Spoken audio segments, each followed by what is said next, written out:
शांति।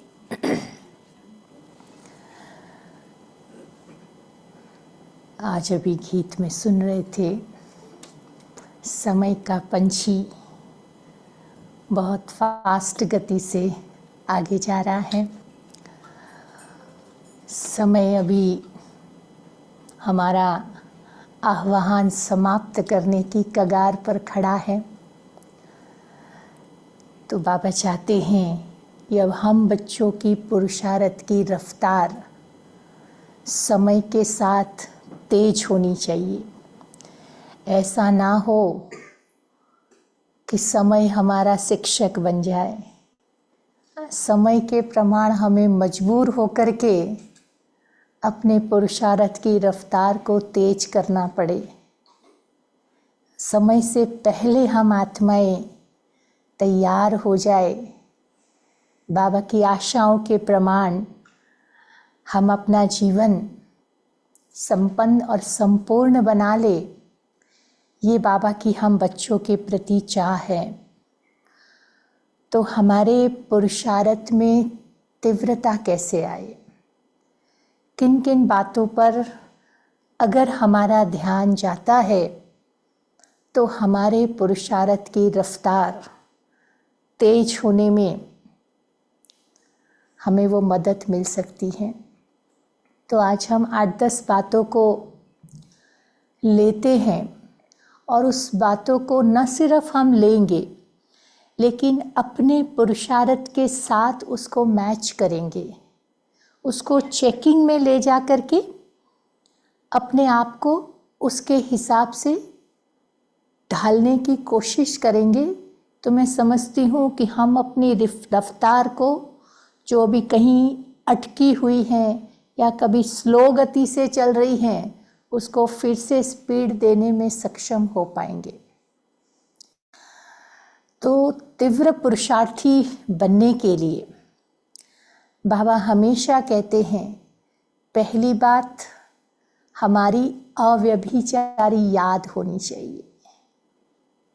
अव्यभिचारी याद माना एक ही बुद्धि में रहना चाहिए, एक बाबा ही बुद्धि में रहे, बाबा के सिवाय और कोई बातों में हमारा अभी तक भी लगाव झुकाव है तो वहाँ से हमें उसे डाइवर्ट करने की आवश्यकता है। जब एक बाबा ही बुद्धि में रहेगा तो ये देह भी भूलता जाएगा, देह के संबंधी, देह के पदार्थ, देह के आकर्षण, उससे हम आत्मा मुक्त होकर के एक बाबा में ही मगन हो जाएंगे। तो हमें चेक करने की आवश्यकता है कि एक बाबा के सिवाय मेरी बुद्धि अभी भी कहाँ कहाँ जाती है। क्या कोई देह में जाती है, देह के कोई संबंध मुझे आकर्षित कर रहे हैं, देह के पदार्थ मुझे आकर्षित कर रहे हैं, या कोई ऐसी बातें हैं जो मुझे अपनी तरफ खींच रही हैं। तो ये चेकिंग करेंगे ना, तब हम अपने आप को उन सब बातों से हटा पाएंगे। क्योंकि अभी भी अगर नीचे के बंधन मुझे खींच रहे हैं, बांध रहे हैं, तो मैं आत्मा मुक्त नहीं हो पाऊंगी। बाबा कहते संबंध तोड़ने नहीं है। अब जो संबंध हमने बनाए हैं वो निभाने हैं, लेकिन निभाते निभाते उस संबंधों में कहीं वो लगाव, झुकाव, मोह या आकर्षण है तो वो चीज़ हमें बांधने का काम करती है। लेकिन संबंध निभाओ, उनको समय दो, सहयोग दो, लेकिन उनके दुख में दुखी हो जाए, उनके सुख में सुखी हो जाए, वो परेशान तो हम परेशान। अगर इस प्रकार के हमारे संबंध है तो वो हमेशा हमें बांधेंगे। संबंध है, आज घर में कोई बीमार है, हमें उसकी सेवा करनी है, उसका ध्यान रखना है, ध्यान रखते रखते उस आत्मा को एम्पावर करना है। चलो बीमारी आई है, चली जाएंगी, तुम ठीक हो जाओगे, तुम चिंता नहीं करो, सब तुम्हारे साथ है, हम बैठे हैं। जब हम इस प्रकार से उस आत्मा को एम्पावर्ड करेंगे ना, तो हम उसको पावर दे रहे हैं। लेकिन अगर हम उसके साथ हम भी ऐसे हो जाए, अरे इसको ये बीमारी कैसे आ गई, ऐसे तो नहीं होना चाहिए, पता नहीं ये ठीक होगा नहीं होगा, कैसे होगा क्या होगा, जब इन बातों में हम जाते हैं ना, तो हम खुद भी उन संबंधों में बंधते हैं, सामने वाली आत्मा को भी हम लो कर रहे हैं। इसीलिए हम संबंध निभाए, लेकिन वो संबंध हमें बांधने का काम नहीं करेगा ना, तभी हमारी एक बाबा के साथ अव्यभिचारी याद रहेगी। मुझे याद आ रहा है कि एक बार बाबा की पुत्रवधू ब्रिजेंद्रा दादी थी, उनके 2 बेटे थे।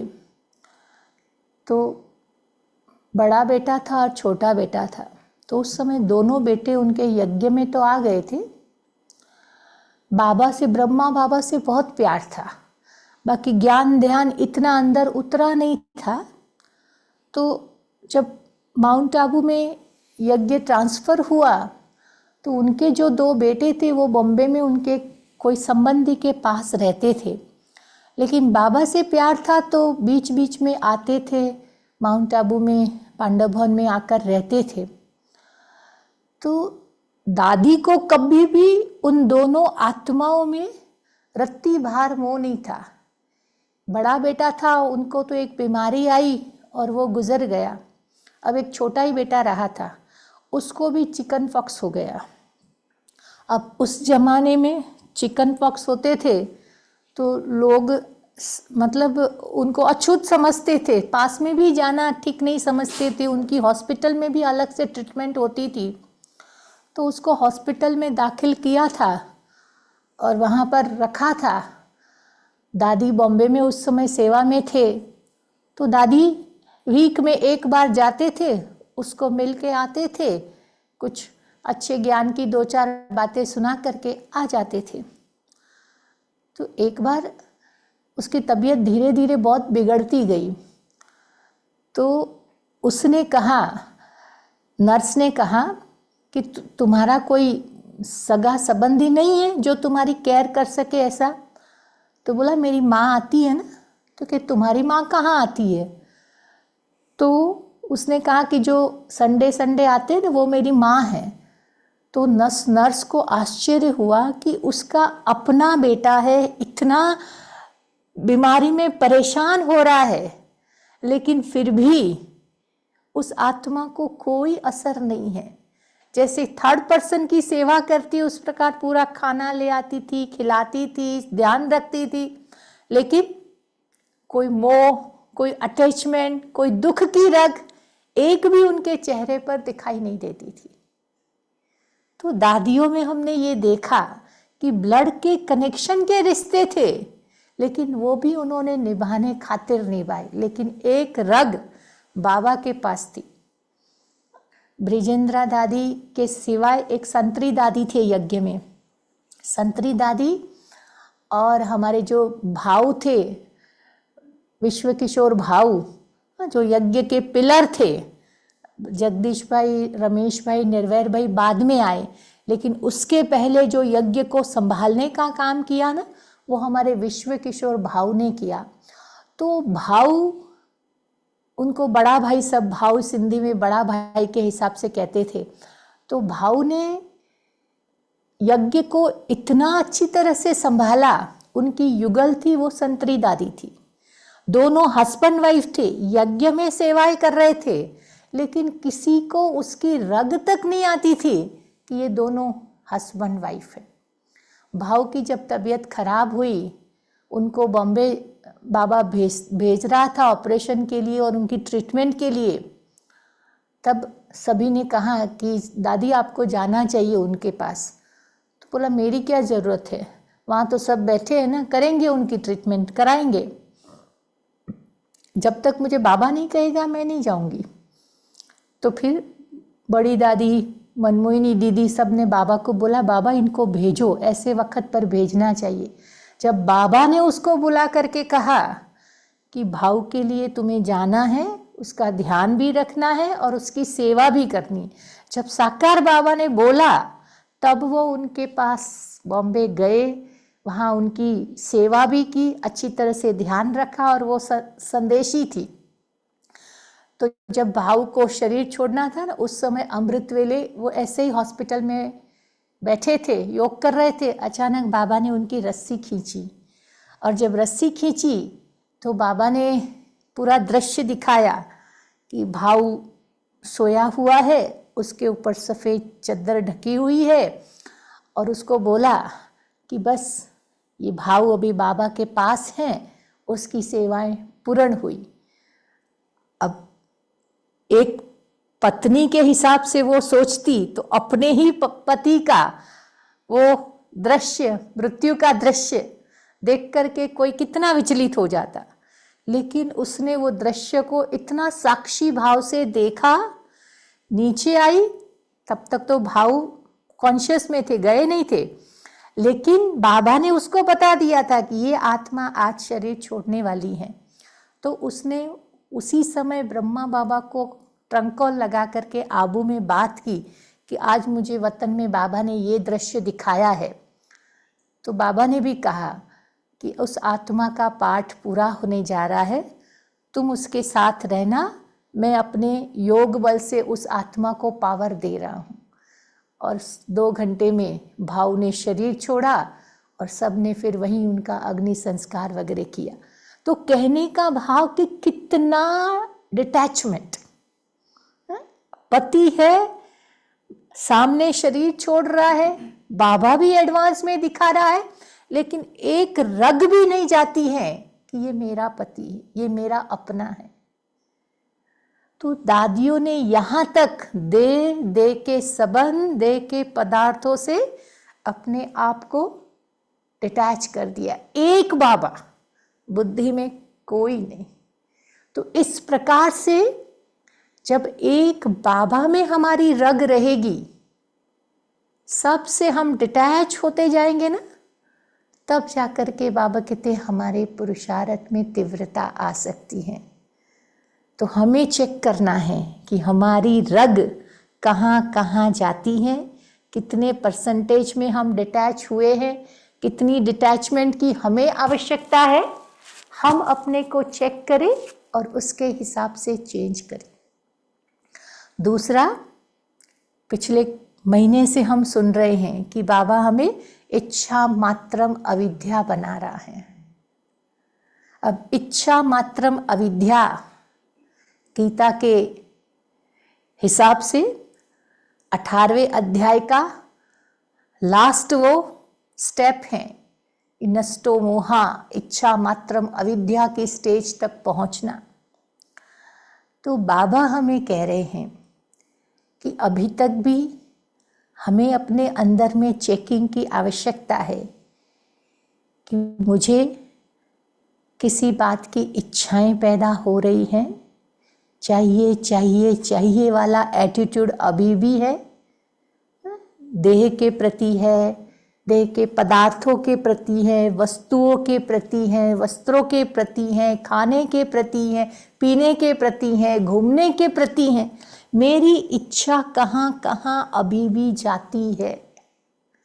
अगर ये इच्छाओं का बाजार इतना बड़ा है ना, बाबा कहते इच्छा और आवश्यकता, उसके बीच में एक पतली सी लाइन है। कब हमारी आवश्यकता इच्छा का रूप ले लेगी हमें समझ में नहीं आएगा। वैसे हमने अपनी आवश्यकताएं सेट की है कि मुझे जीने के लिए ये चीजें चाहिए, हम इतने में अपने आप को चला लेते हैं। लेकिन जब इच्छाएं अंदर में पैदा होती हैं कि ये भी चाहिए, ये भी चाहिए, ये भी चाहिए, ये भी चाहिए, तो आज तक उसकी जरूरत नहीं थी, वो आवश्यकता नहीं थी, लेकिन इच्छाओं की चाहना उन चीजों को आवश्यकता बना देती है और फिर हम उसको इकट्ठा करते जाते हैं। मुझे याद आता है कि जगदीश भाई जी का बहुत अच्छा व्यक्तित्व था। उनके पास वो 6 जोड़ से 7वीं जोड़ कपड़ा नहीं रखते थे। 6 जोड़ से 7वीं जोड़ वो कपड़ा नहीं रखते थे। एक बार कहीं विदेश टूर पर जाना था, चक्रधारी दीदी ने उनके लिए 4 ड्रेस और बनवाए। बोला ट्रैवलिंग में कहीं जरूरत पड़ेगी, ऊपर नीचे हो सकता है, तो उन्होंने 4 ड्रेस बनाया। तो उन्होंने क्या किया, वो 4 ड्रेस रखे और पुराने जो 4 थे ना वो किसी को दे दिए। बोला मेरे को 6 ही चाहिए, 6 से ज्यादा मुझे नहीं चाहिए। मीन्स इतनी उन्होंने अपने आप में सेट की थी कि मुझे इतने से चलाना है, तो उसके आगे एक भी चीज को ऐड करने की इच्छा नहीं रखते थे। उस समय चक्रधारी दीदी अपने अनुभव में सुनाते थे कि शक्ति नगर में सेवाएं थोड़ी थोड़ी बढ़नी शुरू हुई थी, अच्छे वीआईपीस भी कांटेक्ट में आते थे। तो एक बार जगदीश भाई विदेश टूर पर गए थे, तो दीदी ने कोई भाई बहनों को बोला था कि यहाँ विजिटिंग रूम में सोफा थोड़ा हो तो अच्छा लगे, कोई आते हैं तो उनको हम बिठाए।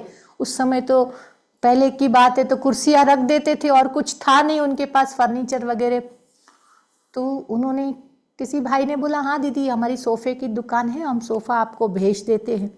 तो उसने सोफ़ा भेज दिया, उन्होंने विजिटिंग रूम में सोफ़ा वगैरह लगवाया। भाई साहब जब टूर करके वापस आए तो उन्होंने देखा यहाँ तो सोफ़ा वोफ़ा सब कुछ लग गया है। तो उन्होंने बोला दीदी को कि इसकी क्या ज़रूरत थी, हम तो सिंपल लिविंग वाले हैं, हमको इन चीज़ों की आवश्यकता नहीं है। तो चक्रधारी दीदी ने कहा कि समय प्रमाण थोड़ा परिवर्तन करना पड़ता है, थोड़ा वीआईपीस जैसे लोग आते हैं उनकी सेवा के लिए उनके हिसाब से थोड़ा करना पड़ता है। तो उस समय तो उन्होंने कुछ नहीं बोला, लेकिन उन्होंने क्या किया, दीदी कहीं इधर उधर गई, वो सारा सोफ़ा उसी दुकान वाले को वापस कर दिया और जो पहले कुर्सियाँ रखी थी वही रख दी।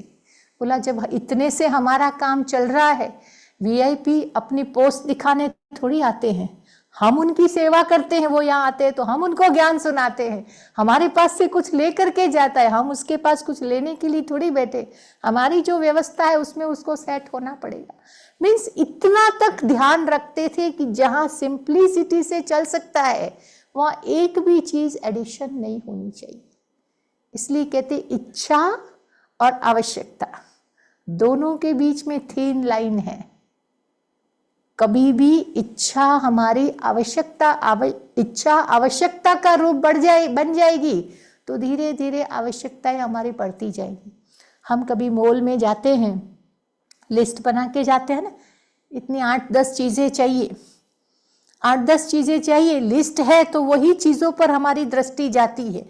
अगर हम लिस्ट बना के नहीं जाते हैं ना और सारी चीजें देखते जाते तो ये भी ले लूं, ये भी ले लूं, ये भी ले लूं, ये भी ले लूं करके नहीं चाहिए वो चीजें भी हम इकट्ठे करते रहते हैं। तो बाबा हमें ये कहता है कि इच्छाएं हमें अच्छा बनना नहीं देती हैं।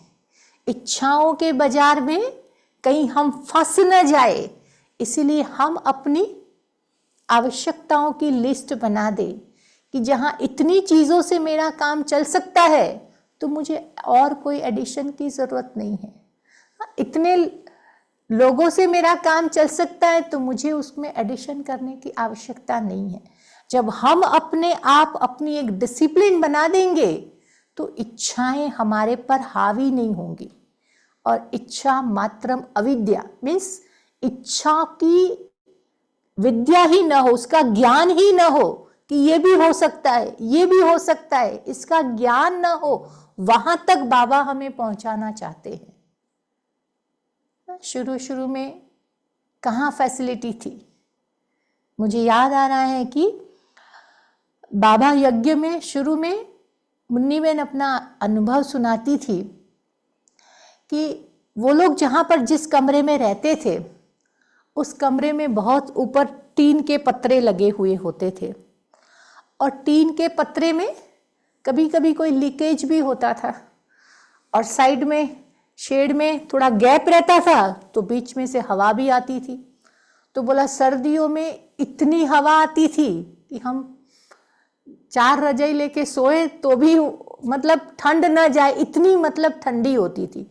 और बारिश में ऊपर से टप टप पानी गिरता है हमारे बेड पर और हम प्लास्टिक की चादर अपनी रजाई पर ओढ़ के सोते थे ताकि रात में नींद खराब ना हो।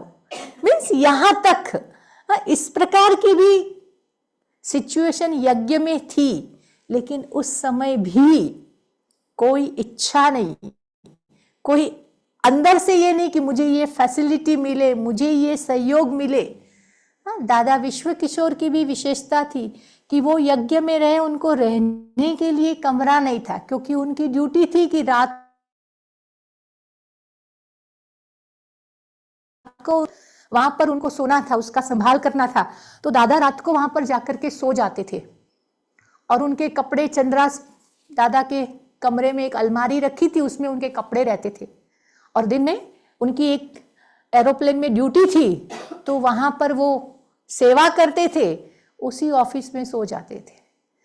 लेकिन उस आत्मा ने कभी भी मुझे कमरा मिले, मुझे बेड मिले डिमांड नहीं की। इच्छा मात्रम अविद्या। और वो आत्माएं आज इतनी महान होकर के यज्ञ के पिलर के रूप में अभी भी हम उनको याद करते हैं। तो बाबा हमें उस स्थिति तक पहुंचाना चाहते हैं। इसलिए छोटी छोटी चीज़ों में मान शान, मुझे ये मिले, मुझे ये पूछे, मुझे ये मदद करे, मुझे ये स्टेज मिले, उन छोटी छोटी इच्छाओं में अगर हम फंसे रहेंगे तो इच्छाएं हमारे पर हावी होना शुरू हो जाएगा। इसीलिए मिले नहीं मिले, आवे नहीं आवे, कोई पूछे नहीं पूछे, हमें एक रस होकर के चलना है। हम अपनी स्थिति ऐसी बनाएं कि सामने वाले लोग हमें आपे ही बुला करके हमारा सम्मान करे, आपे ही बुला करके हमें स्टेज दे, आपे ही बुला करके हमें सम्मानित करे। हम अपनी लायकात को, अपनी स्थिति को ऐसी बनाएं ताकि लोग सामने से हमारे स्टेटस को देख करके हमारा सम्मान करें। तो ये इच्छा मात्रम अविद्या की स्टेज जितनी जितनी हमारी बनती जाएंगी, उतना हमारे पुरुषार्थ में तीव्रता आती जाएंगी। तीसरी बात है समय प्रमाण। अब बाबा कहते हैं कि कल भी मुरली में बाबा ने कहा था कि व्यर्थ के प्रभाव को हमें खत्म करना है। संकल्प शक्ति हमारी अनमोल शक्ति है और वो ऐसे ही हमारी वेस्ट नहीं जानी चाहिए। छोटी छोटी बातों में, छोटे छोटे प्रयत्नों में जो हम अपनी शक्ति को वेस्ट कर रहे हैं ना, अभी वो वेस्ट करने का समय नहीं है। अब संकल्प शक्ति को जमा करने का समय है और जमा का खाता बढ़ाने का समय है। तो ऐसे में हमें चेक करना है कि कोई भी सिचुएशन हमारे आगे खड़ी होती है, कोई व्यक्ति हमारे साथ मिसबिहेव करता है, कोई ऐसी क्रिटिकल सिचुएशन हमारी लाइफ में आ जाती है, तो ऐसी परिस्थिति में मेरे संकल्पों की गति कैसी रहती है, कितना समय व्यर्थ चलता है, क्या समय पर ब्रेक लग सकती है, समय पर हम संकल्पों को स्टॉप कर सकते हैं, या उसमें आज 2 घंटा जा रहा है, 1 घंटा जा रहा है, आधा घंटा जा रहा है, 15 मिनट जा रही है, 5 मिनट जा रही है। हमें अपने आप से चेक करना है कि कोई कुछ भी कहे, कुछ भी बोले, मेरी यहाँ पर कितना समय चलती है मनसा, ये चेकिंग की आवश्यकता है। क्योंकि इसको बचाना है, इसको समर्थ बनाना है। क्यों समर्थ बनाना है? क्योंकि बाहर का वायुमंडल खराब हो रहा है, एक्सट्रीम नेगेटिव हो रहा है, और उसकी इफेक्ट यहां ना हो, इसके लिए ये ओरा हमें पावरफुल चाहिए। और ये ओरा जितना पावरफुल होगा उतना ही हम उस नेगेटिविटी से अपने को बचा पाएंगे। तो इसके लिए कहाँ मेरा खर्च हो रहा है, कहाँ मेरा नुकसान हो रहा है, कहाँ मेरी संकल्पों की गति जा रही है, उसको चेक करने की आवश्यकता है। और जहाँ वो लीकेज हो रहा है, जहाँ वो व्यर्थ जा रहा है, वहाँ उसको स्टॉप करे, उसकी दिशा को डाइवर्ट करे, पॉजिटिवली उसको डील करे, ताकि वो मेरा वेस्ट अपने अंदर में मैं बचा सकूं। तो संकल्प शक्ति जो हमारी आत्मा की अनमोल शक्ति है, हम छोटी छोटी बातों में वेस्ट कर रहे हैं और हमें पता भी नहीं चलता है कि ये हमारा वेस्ट हो रहा है। हमने एक दिन में गुस्सा कर लिया, बाबा कहते 5 मिनट का गुस्सा हमारे शरीर के 72 स्नायु खींचने का काम करते हैं। बॉडी के 72 स्नायु उस 5 मिनट के गुस्से में हमारे खींच जाते हैं, और वो सारे स्नायुओं को ब्लड पहुंचाने के लिए हार्ट को मेहनत करनी पड़ती है। और ऐसी सिचुएशन सारे दिन की दिनचर्या में 8-10 बार हुई तो सोचो हार्ट की क्या हालत होगी। आज हार्ट अटैक हो रहे हैं, ब्लड प्रेशर की बीमारियां बढ़ रही हैं। बाबा कहते हैं उसका मूल कारण ये है कि हमारा नेगेटिव वेस्ट बहुत जा रहा है। तो शरीर को भी स्वस्थ रखने के लिए, मन की संकल्प शक्ति को बरकरार रखने के लिए, संबंधों को ठीक रखने के लिए और हमारे आसपास के वातावरण को भी ठीक रखने के लिए बाबा कहते हैं हमें व्यर्थ के खाते पर ध्यान देने की आवश्यकता है। जितना उस पर हमारा ध्यान ज़्यादा जाएगा ना, उतना ये चारों बाबतों में हम अपने आप को बचा पाएंगे। मुझे याद आता है कि एक बार एक बहन थी, वो मधुबन में आई थी, तो उसने कहा कि मुझे मेडिटेशन सीखना है। तो उषा दीदी उस समय उनसे मिली थी और उषा दीदी ने उनको बोला यहाँ भले आप मेडिटेशन सीख सकते हो। बोला मुझे 15-20 दिन रहना है, मुझे स्पेशल ट्रीटमेंट करनी है मेरे बॉडी की, इसके लिए मुझे रुकना है, आप मुझे स्पेशल केस में परमिशन दे सकते हो।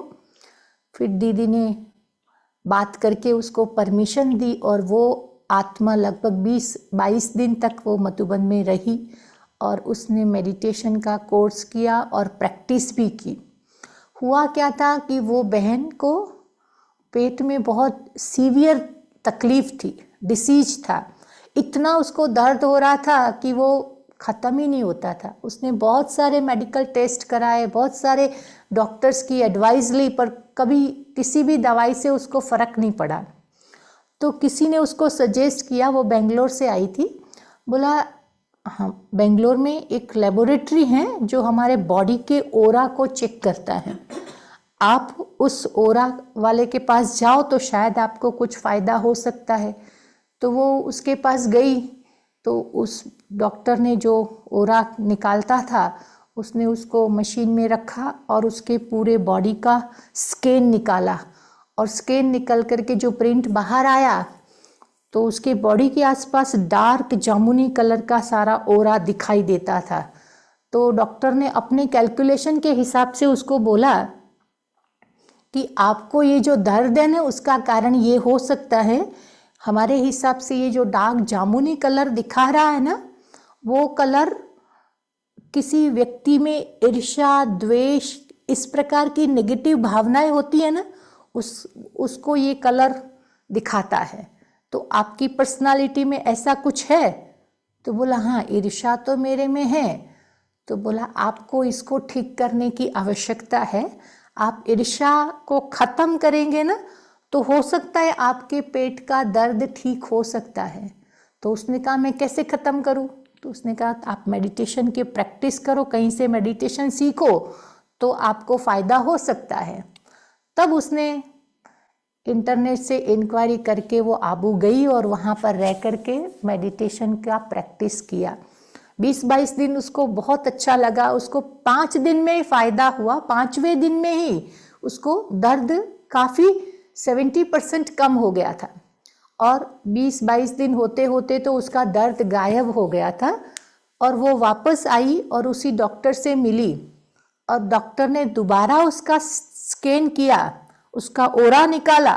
तो इस बार जो ओरा उसका निकला था वो बिल्कुल ही ऑरेंज येलो कलर का उसका ओरा दिखाई दिया था।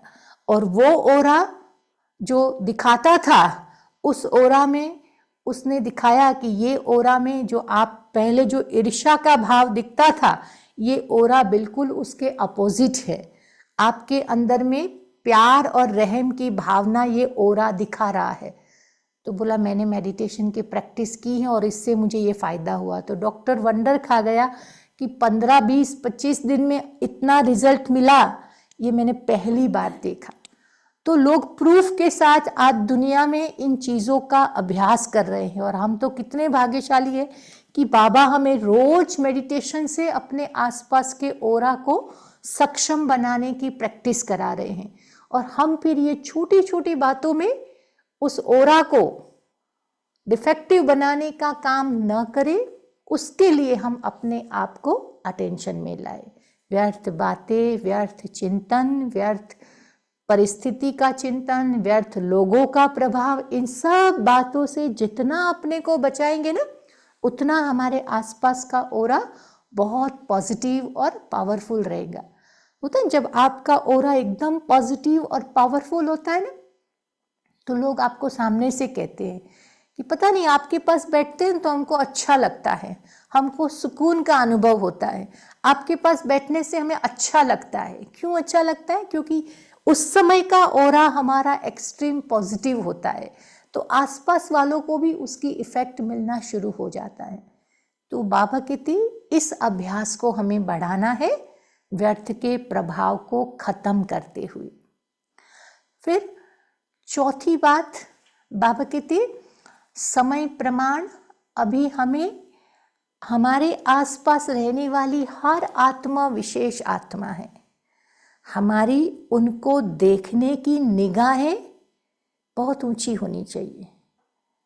भले कोई आत्मा है उसमें 35 भी अवगुण है, लेकिन एक तो गुण है ना, तो हमारी दृष्टि उसके एक गुण पर जानी चाहिए।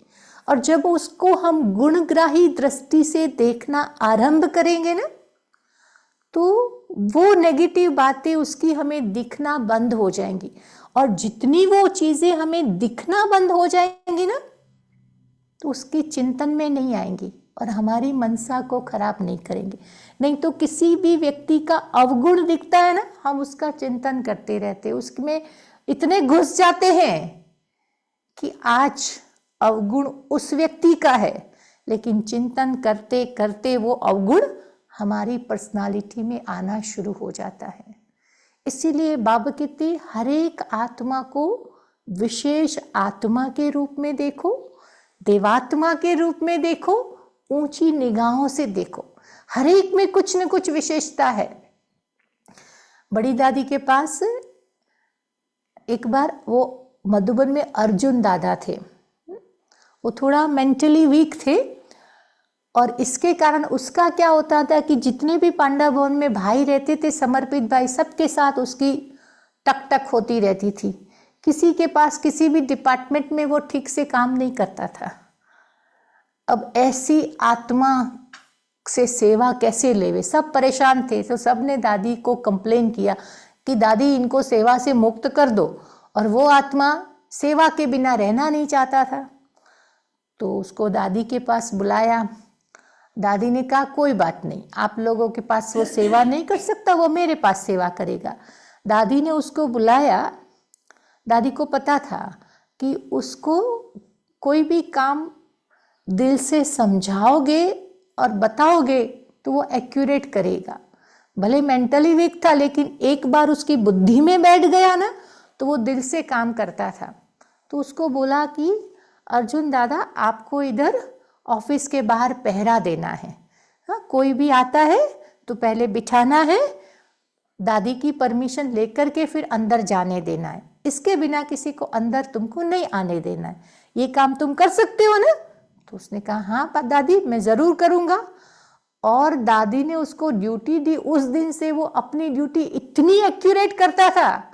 मजाल है कोई उसकी परमिशन के बिना अंदर जा सकता था। जगदीश भी आता था तो भी उनको खड़ा करता था, खड़े रहो, मैं दादी से पूछ के आता हूँ, और फिर अंदर जाने देता था। मतलब इतना एक्यूरेट। तो कहने का भाव है कि ऐसी साधारण आत्मा में भी एक क्वालिटी, एक गुण दादी ने देखा कि भाई ये क्या कर सकता है। उसके एक गुण को उठाया और उसको सेवा में लगाया और उस आत्मा का भी कल्याण किया और उसके द्वारा सेवा में भी सफलता प्राप्त की। तो ऐसे हर एक आत्मा के गुणों को देखने का अभ्यास करो। जनरली हमारा नेचर ऐसा है कि अवगुण जल्दी नजर में आते हैं। मेरे पास एक कॉलेज में पढ़ता हुआ एक लड़का था, वो आया था एक बार, बहुत इंटेलिजेंट था। तो वो कहता है, कंप्लेन लेकर के आया कि दीदी मेरे पास आज तक तो मैं अकेला था, लेकिन इस साल से मेरा एक रूम पार्टनर आया है। अब वो इतना गंदा है, इतना गंदा है, रूम इतना गंदा करता है, कपड़े इधर उधर फेंकता है, बाथरूम गंदा करता है। मैं क्या करूं, मैं परेशान हो उठाऊं, मैं उसके साथ नहीं रह सकता हूं। तो मैंने कहा वार्डन से कह के रूम चेंज कर लो, क्या बात है, बड़ी बात। बोला वार्डन कहता है कि कोई भी कमरा खाली नहीं है, इसलिए मुझे इसी में ही रहना है। तो मैंने कहा इसी में ही रहना है तो तुम्हें कुछ तो एडजस्ट करना पड़ेगा ना। बोला नहीं दीदी, मैं किसी भी हालत में उसके साथ नहीं रह सकता। तो मैंने उसको समझाया कि वो जो लड़का है तेरे साथ रहता है, तू याद कर उसके अंदर में कोई भी गुण है, कोई भी ऐसी विशेषता है जो अच्छी है। भले वो हर प्रकार से गंदा है, लेकिन कोई एक तो विशेषता होगी ना, कोई एक तो अच्छा गुण होगा ना। तो वो सोचने लगा, बोला मुझे तो कुछ याद नहीं आ रहा। मैंने कहा अच्छी तरह सोचो, कुछ तो होगा। तो 5-7 मिनट सोचने के बाद वो कहता है कि दीदी वो स्टैटिस्टिक में बहुत अच्छा है, मैं जब भी मूंझता हूँ ना तो मैं उसकी मदद लेता हूँ, तो वो स्टैटिस्टिक्स में मुझे बहुत अच्छी तरह से मुझे मदद करता है, मेरे होमवर्क में भी वो मुझे काफ़ी हेल्प करता है। तो मैंने कहा अच्छी बात है। मैंने कहा और कोई? बोला और तो दीदी ऐसे है ना कि कभी कभी मैं तो साधारण परिवार से हूँ, तो कभी कभी मेरे घर से पैसा नहीं आता है ना, और मुझे कभी कोई पेमेंट करने होते हैं तो मैं उससे मांगता हूँ तो मुझे तुरंत मदद कर देता है, पैसा दे देता है। तो मैंने कहा ये 2 विशेषता तो उस आत्मा में है ना। अब तुमको जब भी गुस्सा आए उस पर, जब भी वो गंदा करे, जब भी कुछ कहे, तुम ये 2 विशेषताओं को याद करना और उसी आधार से उसको देखने का अभ्यास करो, तुम्हें वो डिस्टर्बेंस नहीं फील होगा। और उस आत्मा ने देखा कि उस 2 विशेषता के आधार से उसके साथ वो व्यवहार में आता था। पहले वो उसके साथ लड़ पड़ता था, झगड़ पड़ता था, कुछ भी हो जाता था, लेकिन जब से लेकर के ये 2 विशेषता देखना उसने शुरू किया ना, तो उसके अंदर में थैंक्स की भावना, ग्रेटिट्यूड की भावना आने लगी और उसका व्यवहार भी सुधर गया। और एक दिन उसका जन्मदिन था, तो वो सेंटर पर बाबा के रूम में खास आया था मिलने के लिए। तो उसने मुझे कहा कि दीदी आज वंडर हो गया। बोला मेरा बर्थडे था तो मैं कॉलेज से रूम में पहुंचा तो मेरा रूम क्लीन नीट, एक भी चीज़ इधर की उधर नहीं थी, और मेरी खटिया पर एक चीट पर नोट लिखा था, ये तुम्हारी बर्थडे गिफ्ट है। तो मैंने कहा देखो, एक तुमने व्यवहार सुधारा ना, तो उस आत्मा ने भी परिवर्तन किया ना, तुम्हारे लिए बर्थडे गिफ्ट तैयार की, पूरा कमरा साफ करके रखा। जो इतना गंदा था उस आत्मा ने भी तुम्हारे लिए इतना कुछ करके दिया, तो ये कितनी बड़ी बात है। तो अगर हम लोगों की विशेषता देखते हैं, अच्छाइयाँ देखते हैं, उस नज़र से उनको देखना शुरू करते हैं ना, तो हमारा व्यवहार बदल जाता है और हमारे व्यवहार से, अच्छे व्यवहार से सामने वाली आत्मा को भी परिवर्तित करना हमारे लिए सहज हो जाएगा। तो हर एक आत्मा विशेष आत्मा है, उस निगाहों से देखना है।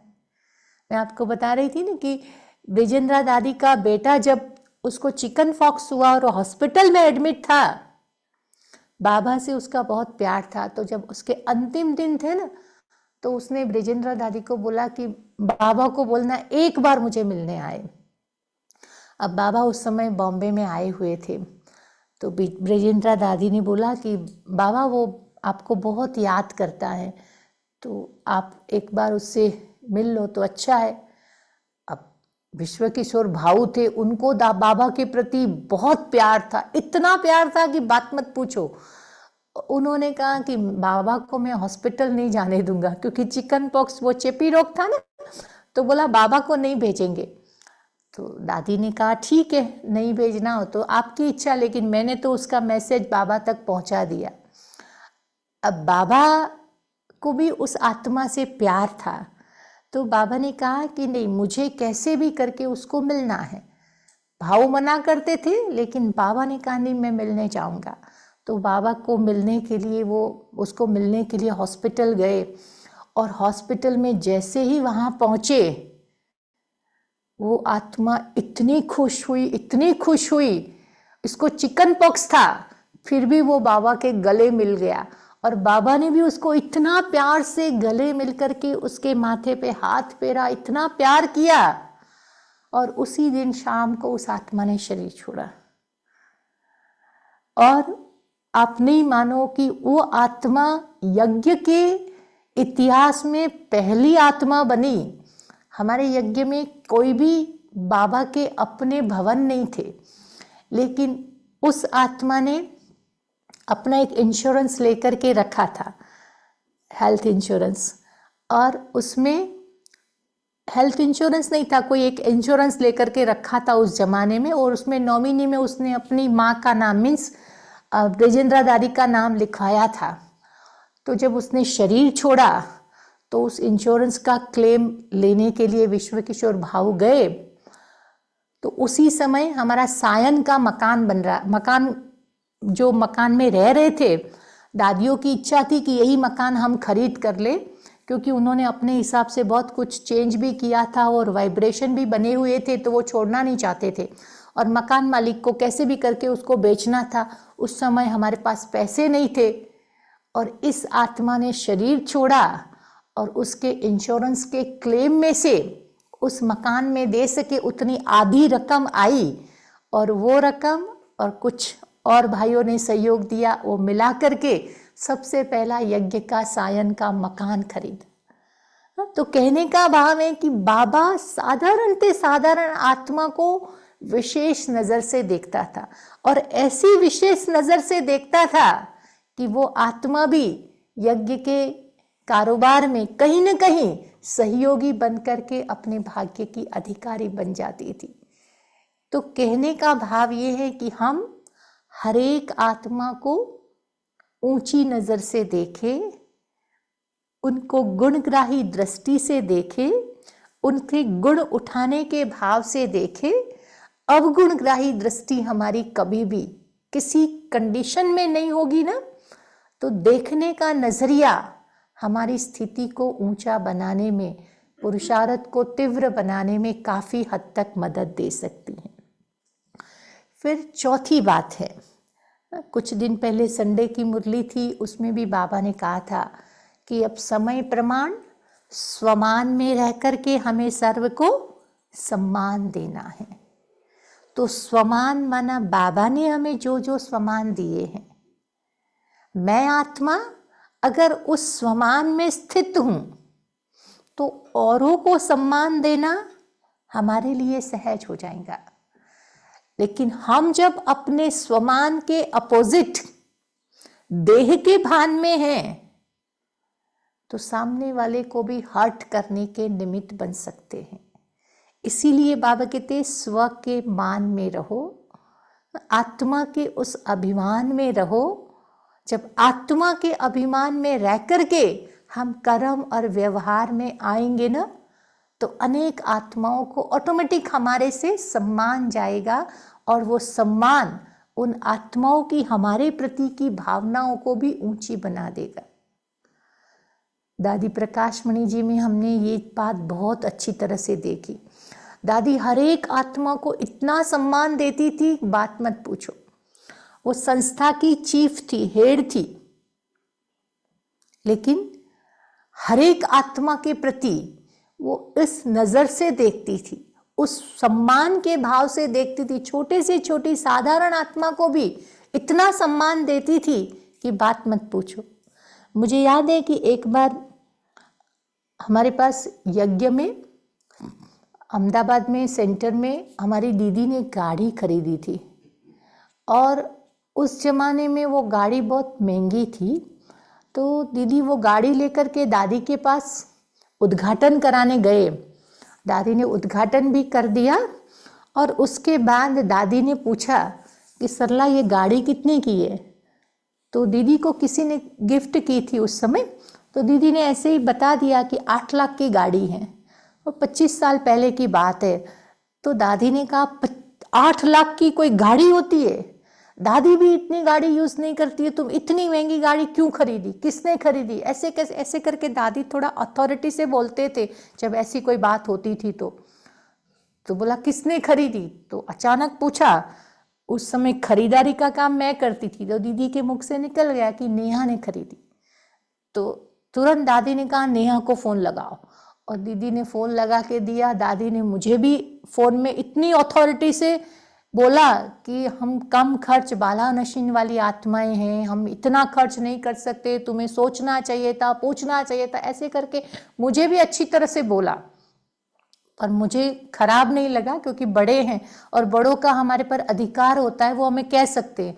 मैंने कहा ठीक है दादी, मैं आगे से ध्यान रखूंगी, और मैंने फोन रख दिया। दादी ने भी रख दिया। फिर दीदी तो वहां से निकल गए और आधे घंटे के बाद दादी का मेरे पर दोबारा फोन आया और बड़ी दादी मुझे कहते हैं कि नेहा मैंने तुम्हें बहुत कुछ बोला, तुम्हें बुरा तो नहीं लगा? मैंने कहा नहीं दादी, आप तो मुझे कह सकते हो। बोले क्या करूं, बहू को बोलना हो तो बेटी को ही सुनाना पड़ता है ना। मैं कहा दादी मैं समझ गई थी, मतलब सरला दीदी को वो नहीं कह सकते थे कुछ बातें, तो उनको बताना था लेकिन माध्यम मुझे बनाना था। तो बोला उस बेटी को सुनाने के लिए, बहू को सुनाने के लिए बेटी को बताना पड़ता है ना, इसलिए मैंने तुमको बोला। बाकी मुझे पता था कि तुम इसमें नहीं हो, लेकिन मुझे इस कारण बताना पड़ा, तुम्हें बुरा तो नहीं लगा? मैंने कहा नहीं दादी, आप मुझे कह सकते हो। मतलब मुझे ये एहसास हुआ कि इतनी बड़ी दादी, अब मुझे कोई फोन करके उन्हें कहने की भी जरूरत नहीं थी। वो मुझे नहीं कहते तो मुझे कोई फर्क नहीं पड़ता था, लेकिन सामने वाली आत्मा को भी उसकी फीलिंग हर्ट नहीं है, वहां तक उसका ख्याल रखना ये साधारण बात नहीं है। तो ये छोटे से छोटी आत्मा के भी सम्मान का दादी ध्यान रखते थे। मुझे याद है कि एक बार मधुबन में संत सम्मेलन हुआ था और दादी के समय में संत सम्मेलन में सब बड़े बड़े संत वगैरह आए थे। जगदीश भाई सारी तैयारी की थी, स्टेज पर सभी संतों को एक साथ बिठाना था। अब ऐसे हुआ सबके नाम लगे हुए थे, तो एक संत आए और उन्होंने देखा कि उनका नाम उनके लेवल का कोई दूसरा था, उसका पहले था, उनका उसके पीछे नाम था। अब ये साधु संत तो छोटी छोटी बातों में हर्ट हो जाते हैं, तो वो नाराज हो गया और स्टेज से अपने कमरे में चला गया। जगदीश भाई ने देखा कि इसको फीलिंग आई है, कुछ हुआ है, तो जगदीश भाई थोड़ी देर के बाद उनके कमरे में गए और बाबा बाबा कह के बोला दरवाज़ा खोलो, हम आपसे मिलने आए हैं, बात करने आए हैं, बहुत कुछ खोला, पर बाबा ने दरवाज़ा खोला ही नहीं। अब जगदीश भाई को लगा कि एक इतने सम्मेलन में एक आत्मा नाराज होगी तो कितनी डिससर्विस होगी। एक आत्मा भी नाराज होती है तो बात तो वातावरण में फैलती है ना। तो उन्होंने फिर दादी जी के पास जाकर के दादी को बोला कि दादी ऐसे ऐसे हैं, हम क्या करें? तो दादी ने कहा चलो मैं आती हूँ। और उसी समय दादी जगदीश भाई के साथ सुखधाम में उनको जो कमरा दिया हुआ था वहाँ गए और दादी ने बड़े प्यार से कहा कि महात्मा जी, दादी आई है आपसे मिलने, प्लीज़ आप दरवाज़ा खोलेंगे? इतने प्यार से बोला कि दादी आपसे मिलने आई है। और पता नहीं दादी के वो शब्दों में क्या जादू था। 2 मिनट में महात्मा जी ने दरवाज़ा खोला और दादी ने सामने बोला कि महात्मा जी, मैं इनकी तरफ से आपकी क्षमा मांगती हूँ, माफ़ी मांगती हूँ। इनको समझ में नहीं आया होगा तो आपका नाम पीछे किया है, हम इनको बोल के आपका नाम ठीक करवा दिया है। आप चलिए, पधारिए, हमारे साथ चलिए स्टेज पर। और वो दादी के साथ बिल्कुल चुपचाप आकर के स्टेज पर बैठा और फंक्शन हुआ। और जितने भी महात्मा आए थे सारे महात्मा वंडर खा गए कि इतनी बड़ी संस्था की हेड हैं, फिर भी वो ऐसे महात्मा जी को खुद जाकर के सॉरी करती है। मतलब एक इम्प्रेशन सब में इतना अच्छा पड़ा कि इस आत्मा को यहाँ तक भी देह अभिमान नहीं है, सॉरी करने में भी वो झुकते नहीं है, मतलब पीछे नहीं पड़ रहे हैं। तो एक बहुत अच्छी इम्प्रेशन दादी के प्रति गई, और उसके बाद तो सब संतों ने मिलकर के दादी का इतना सम्मान किया, इतना सम्मान किया कि बात मत पूछो। तो ये है कि जब हम झुक जाते हैं, हम स्वमान में रहते हैं और दूसरों को उसी प्रमाण से सम्मान देते हैं ना, तो हर आत्मा को फिर हम झुकाने के निमित्त बन सकते हैं। इसलिए हमेशा दादी कहती थी कि हारमनी माना हार हमने नहीं मानी है, लेकिन हारमनी, हार एक बार झुक जाएंगे तो अनेकों को साथ जोड़ने के निमित्त बन जाएंगे। ये दादी हमेशा कहती थी। तो स्वमान में रह करके हम दूसरों का सम्मान करें, इससे भी हमारे पुरुषार्थ में तीव्रता आ सकती है। फिर छठी बात है कि हम इंद्रिय आकर्षणों से अपने आप को बचाते रहें। आजकल एक फैशन हो गई है सोशल मीडिया की, या खाने पीने, पहनने, घूमने, इस प्रकार का जो एक आकर्षण है बाहर की दुनिया को देखने का, करने का, वो जो आकर्षण है उसमें हमारा बहुत सारा समय वेस्ट जाता है। तो ब्राह्मणों में आजकल ये बहुत ज़्यादा बाबा कहते हो गया है। तो इससे हमें अपने आप को बचाने की आवश्यकता है। जितना हम बाहर मुक्ता में अपनी समय शक्ति को वेस्ट करेंगे, उतना अंदर की तरफ नहीं जा पाएंगे, अंतर्मुखी नहीं बन पाएंगे। इसीलिए वो इंद्रिय आकर्षण से हमें स्वयं को बचाना है, और जितना अंदर की तरफ जाकर के मन और बुद्धि को अंतर्मुखता की गुफा में सेट करना है, इस अभ्यास को बढ़ाना है, साइलेंस पावर को बढ़ाना है, साइंस के साधनों के प्रभाव में से अपने आप को हटाकर उस साइलेंस की स्थिति में स्थित करने के अभ्यास को बढ़ाना है। फिर पुरुषार्थ की तीव्रता के लिए हमें खुद स्वयं से संतुष्ट रहना है, बाबा से संतुष्ट रहना है, परिवार से संतुष्ट रहना है। ये तीनों में हमने संतुष्टता के सर्टिफिकेट लेने हैं। मैं आत्मा स्वयं के पुरुषार्थ से संतुष्ट हूँ, बाबा जो मेरे से चाहते हैं या बाबा की मेरे प्रति जो चाहना है उस अनुसार मैं आत्मा चल रही हूँ, या उसमें मुझे कुछ डेवलप करने की आवश्यकता है, ये हम अपने आप से पूछें। और बाबा मेरे से जो चाहता है, बाबा मुझे जिन निगाहों से देखता है, क्या उस लेवल तक मैं अपने आप को ले गई हूँ? बाबा मेरे से खुश हैं? बाबा मेरे से इस सिचुएशन में मुझे कितने परसेंटेज दे सकते हैं? हम अपने आप को चेक कर सकते हैं। मुझे याद है कि एक बार बाप दादा आए थे और प्रकाशमणि दादी, जानकी दादी, सभी दादियाँ सामने बैठी थी। तो बाबा बड़ी दादी से बात कर रहे थे, तो बाबा ने उनको बोला कि तुम्हारे से सब संतुष्ट है? दादी आपसे सब संतुष्ट हैं? 3-4 बार बाबा ने पूछा, तो दादी जवाब नहीं दे पाए। फिर दादी ने कहा कि बाबा ये सर्टिफिकेट तो आप ही देंगे ना, मैं कैसे दे सकती हूँ कि सब मेरे से संतुष्ट है। तो बाबा कहते नहीं, बाबा कह रहा है कि 95% आत्माएं तुम्हारे से संतुष्ट है, लेकिन 5% फिर भी ऐसे रह गए हैं कि जो तुम्हारी सीट के कारण थोड़े डिस्टर्ब भी होंगे, लेकिन वो 5% तो रहेगा, क्योंकि दादी चीफ थे। अब किसी व्यक्ति का समाधान करते हैं, अब किसका समाधान अपोजिशन में हुआ, हाँ, तो वो थोड़े तो नाराज होंगे ना। 5% तो ऐसे लोग निकलेंगे जो दादी से नाराज होंगे।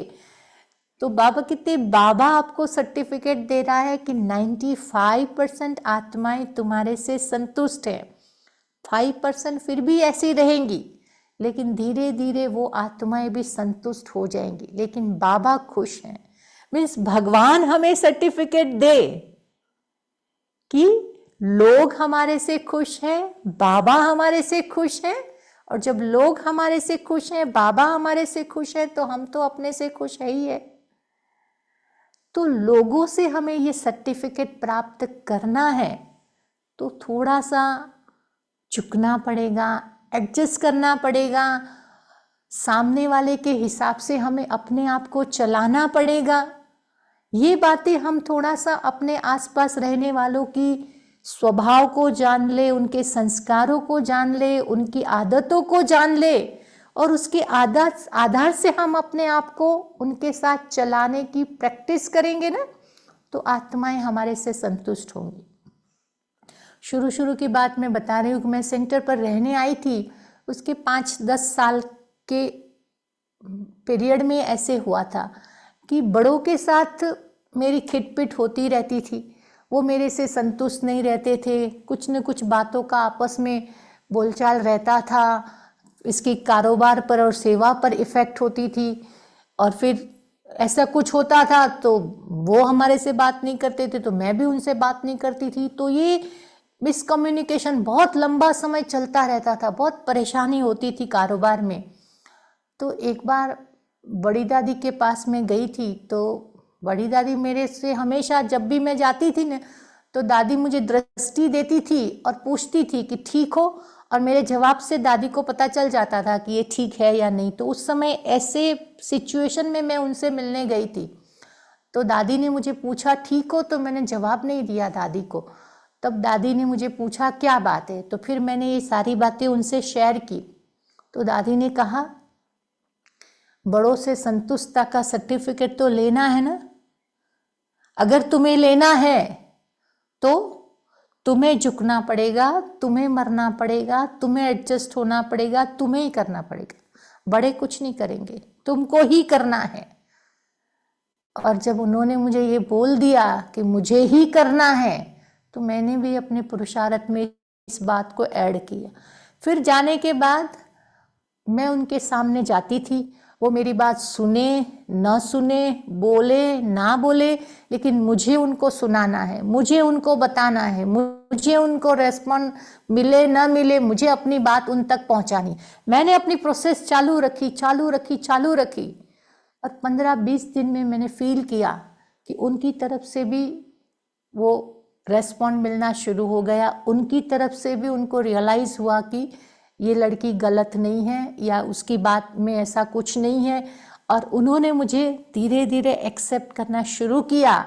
और जाते जाते इतना विश्वास में उनका जीत पाई कि आगे से उन्होंने सारा कारोबार हमारे हवाले कर दिया। वो इतने न्यारे प्यारे रहते थे, सब कुछ उनके पीछे हम करते थे। तो कहने का भाव है कि जब बड़ों के साथ या हमारे आसपास परिवार में रहने वाले जो भी लोग हैं, हम उनको एक बार समझ लेते हैं, हम उनसे एडजस्ट करने की कोशिश करते हैं, उनको सहयोग देने की कोशिश करते हैं, उनके स्वभाव संस्कार को समझकर चलने की कोशिश करते हैं ना, तो नेचुरली उनकी दुआएं हमें मिलना आरंभ होती हैं, और वो जो संतुष्टता का सर्टिफिकेट हम उनसे प्राप्त करना चाहते हैं वो ऑटोमेटिकली हमें मिल जाता है। तो ये तीव्र पुरुषार्थ की स्टेज में ये बात बहुत ज़रूरी है कि हम स्वयं से संतुष्ट, बाबा से संतुष्ट, और मेन हमारे आसपास रहने वाले परिवार से संतुष्ट होकर के रहें। और आगे चल कर के तीव्र पुरुषार्थी की स्टेज में बाबा कहते हैं कि समय प्रमाण हमें सहनशीलता के गुण को अपनाना पड़ेगा। चलते चलते शरीर के हिसाब किताब आएंगे, स्वभाव संस्कार के हिसाब किताब आएंगे। अब लास्ट जन्म है ना, हमने नहीं सोचा होगा ऐसे स्वभाव संस्कार के पेपर बाहर आएंगे, क्योंकि चुकतू करना है ना, आसपास के लोगों से भी आएंगे, हमारे भी ऐसे स्वभाव संस्कार के पेपर बाहर आएंगे जो हमने भी नहीं सोचा होगा। ऐसी बातें क्रिएट होगी, क्योंकि लास्ट जन्म में सब कुछ हमें चुकतू करना है, फ्री होकर के ऊपर जाना है। तो ये सारी बातें हमारे सामने एक साथ होगी। प्रकृति भी पेपर लेंगी, बाहर के नेगेटिविटी भी बढ़ेंगी, वो भी हमारे सामने चैलेंज के रूप में होंगी। तो इन सभी बातों में हमें सहनशीलता के गुण को अपनाना पड़ेगा। जब हम अंदर से उस बात को प्यार से एक्सेप्ट कर पाएंगे, व्यक्ति को, परिस्थिति को, अपने स्वभाव संस्कार के पेपर को, अपने आप को हम जब तक स्वीकार नहीं करेंगे ना, तब तक वो चीजें हम सहन नहीं कर पाएंगे। सहन करना मतलब मजबूरी से आप सहन करो, वो सहन करना नहीं है। लेकिन जिस चीज को आप प्यार से, दिल से स्वीकार करते हुए सहन करो, वो सहनशीलता है। मजबूरी से तो सब कर सकते हैं, और मजबूरी से करेंगे ना तो एक दिन वो लिमिट आ जाएगी। 10 बार सहन किया लेकिन 11वीं बार निकल जाएगा।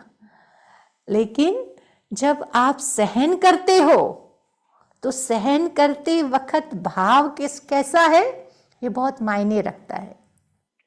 देखो, एक माँ होती है ना, बेटा उनको जन्म से कितना परेशान करता है, कितना गंदा करता है, सब कुछ करता है, लेकिन माँ को बेटे से प्यार होता है ना, तो वो सहन करना, कुछ भी सहन करना नहीं लगता है, क्योंकि वहाँ प्यार है।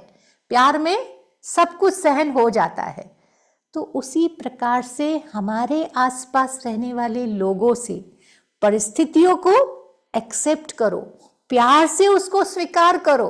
जब प्यार से हम उन बातों को स्वीकार कर लेंगे ना, तो गुस्सा नहीं आएगा, सहन करना नहीं लगेगा। एक बार एक हॉस्पिटल की नर्स थी, वो मुझे बता रही थी, ऐसे ही ज्ञान की चर्चा उनके लेक्चर में हम लोग कर रहे थे, तो बोलता हमको बहुत गुस्सा आ जाता है, सहन नहीं होता है। तो मैंने कहा आपके पास तो इतने क्रिटिकल पेशेंट आते हैं, कोई गुस्सा करता है, कोई परेशान करता है, तो उस समय गुस्सा नहीं आता है? तो बोला नहीं, उस समय गुस्सा नहीं आता है। तो मैंने कहा क्यों नहीं आता है? बोला हम समझते हैं ना, ये पेशेंट है बेचारे, मजबूर है, तो ये ऐसे करेंगे, हमने उनको एक्सेप्ट कर लिया है, इसलिए उनके ऊपर कभी हमको गुस्सा नहीं आता है। लेकिन जब ऑपरेशन थिएटर में डॉक्टर हमारे पर गुस्सा करता है ना, तब सहन नहीं होता है। तो मैंने कहा उस समय भी ऐसे सोचो ना, जो डॉक्टर गुस्सा करता है ना, वो इमोशनली सिक है, वो मानसिक रूप से बीमार है, ऐसे उनको स्वीकार कर लो ना, तो आपको उस समय भी गुस्सा नहीं आएगा। तो बोला अच्छा ऐसे हम सोच सकते हैं? मैंने कहा हाँ सोच सकते हो। फिर 2-4 दिन के बाद वो आके सुनाती हैं कि कल हमारे ऑपरेशन थिएटर में हमारे सीनियर डॉक्टर ने बहुत गुस्सा किया, लेकिन मैंने मन को समझाया कि वो बीमार है, तो फिर मुझे उन पर गुस्सा नहीं आया। तो मैंने कहा ऐसे ही होता है, जब हम किसी चीज को प्यार से एक्सेप्ट कर लेते हैं, स्वीकार कर लेते हैं, तो कभी हम गुस्सा नहीं आता है और सहन करना हमारे लिए इजी हो जाता है। वहाँ रहम की भावना आती है, प्यार की भावना आती है, सहयोग की भावना आती है, तो वहाँ सहन करना नहीं लगता है। तो समय प्रमाण ये सारे पेपर्स आने वाले हैं हमारे तीव्र पुरुषार्थ के मार्ग में। तो उस समय अगर हम अपने आप को एक्सेप्ट करके प्यार से सहन करने के अभ्यास को डाल देंगे ना, तो वो चीज़ें हमारे लिए बहुत सहज और सरल होती जाएंगी। तो ये 5-7 बातें हमारे पुरुषार्थ की प्रक्रिया को फास्ट बनाने में हमें मदद कर सकती है। अब हम कितना इस पर अपने आप को चेकिंग और चेंज के साथ ले आ सकते हैं, उसके आधार से हम अपने पुरुषार्थ में स्पीड ला करके बाप दादा की आशाओं को, इच्छाओं को पूर्ण कर सकेंगे। ठीक है, ओम शांति।